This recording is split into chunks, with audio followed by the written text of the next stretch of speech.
Pues hoy os traigo aquí un juguete de Lego. Es de la Peppa Pig a partir de los 2 años. ¡Vamos a abrirlo!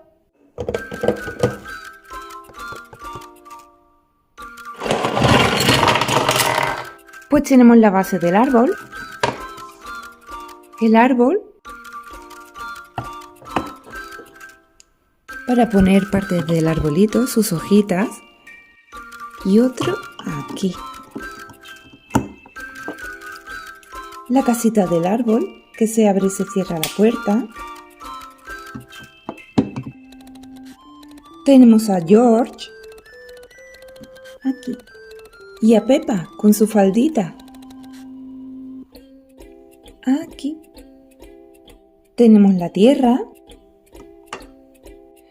para plantar un girasol. 1, 2 y 3.